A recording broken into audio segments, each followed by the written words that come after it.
ikutin kehendak Allah. Justru di saat yang sama sesungguhnya ya semestinya manusia terutama kita ya hamba Allah yang beriman tersadar bahwa inilah bentuk kekuasaan Allah, dan di saat yang sama inilah bukti kelemahan dan ketidakberdayaan kita manusia. Karena bahkan ya jangankan negara yang kacau balau seperti Indonesia, ya, negara yang teknologinya maju, negara adidaya, negara superpower, bahkan negara yang dikenal dengan misalnya pelayanan kesehatan paling canggih, itu porak-poranda. Tidak ada yang lepas. Mulai dari negara miskin ya di pelosok Afrika misalnya, sampai negara kaya di tengah Eropa sana ya, atau negara-negara Timur Tengah, bahkan ya tanah suci Haramain, semua terimbas. Tidak yang zalim, tidak yang saleh ya. Tidak yang jahil, tidak yang alim, tidak yang dhaif, tidak yang qawi ya. Ad-du'afa wal aqwiya, ulama wal juhala ya. Semuanya, zalimin was salihin, semuanya terkena ya. Ya. Inilah yang juga harus kita sadari. Wattaqu Wattaqu fitnatan la tusibanna alladziina zalamu minkum khassah. Hati-hati, waspada terhadap fitnah atau musibah yang tidak hanya menimpa orang-orang yang zalim saja. Akan ada masanya kemudian Allah menimpakan musibah bukan hanya terkena orang-orang yang zalim, tapi juga orang-orang yang saleh. Tidak penguasa zalim, tidak orang-orang jahil, para asatis, para ulama kita sudah ada, bahkan mungkin banyak yang terkena. Pertama, inilah bentuk kekuasaan Allah, dan inilah bukti kelemahan kita. Manusia tidak berdaya. Ya, kita tidak ya berdaya. Ya, yang punya pelayanan, ceritanya negara yang pelayanan kesehatannya paling canggih misalnya dikenal ya seperti Italia dan lain sebagainya, Amerika ya, semuanya terkena. Innallaha ala kulli syai'in qadir.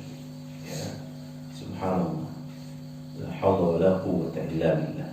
Yang kedua, pelajaran yang juga kita harus ambil ya, bahwa sesungguhnya agama Islam ini telah turun dengan sempurna ya, ketika Allah Subhanahu wa taala menyampaikan al-yawma akmaltu lakum dinakum wa atmamtu 'alaikum ni'mati wa raditu lakum al-islam dina.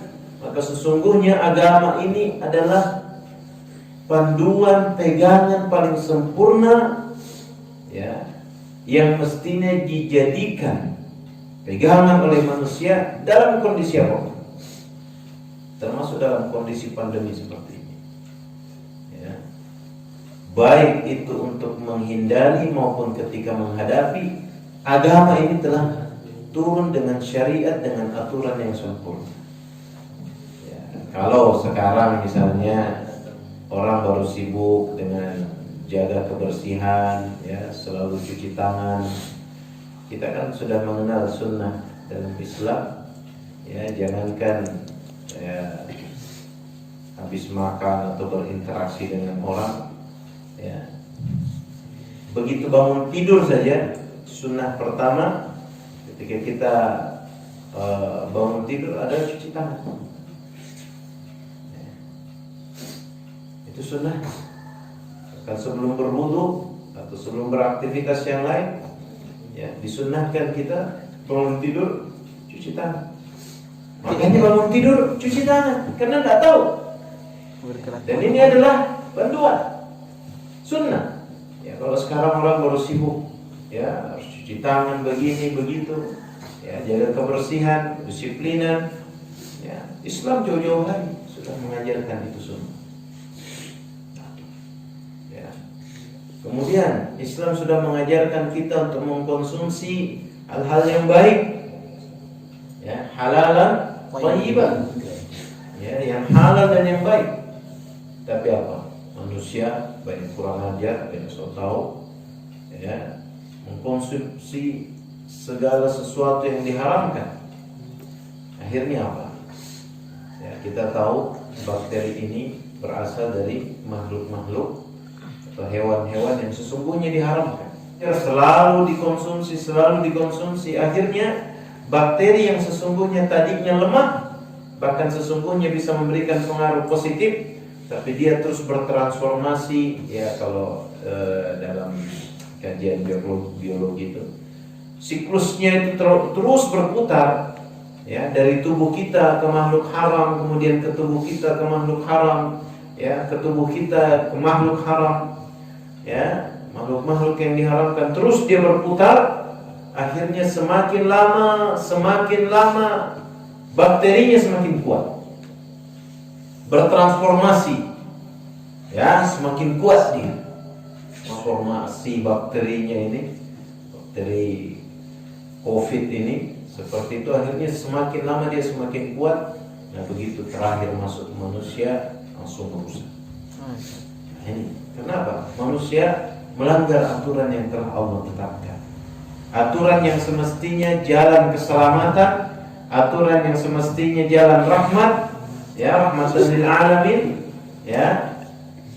Karena manusia langgar, akhirnya zaharal fasadu fil barri wal bahri bima kasabat aydin nas. Maka Allah Subhanahu wa taala juga selalu mengingatkan, wa ma zalamahumullah. Allah tidak pernah berbuat zalim, walakin kana anfusahum yazlimun. Tapi manusia itu yang menzalimi diri sendiri. Kenapa orang-orang soleh, orang-orang alim, bahkan para ulama juga kena? Allah juga sudah mengingatkan. Ya, tadi ayatnya wattaqu fitnatan la tusibanna alladziina zalamu minkum khassah.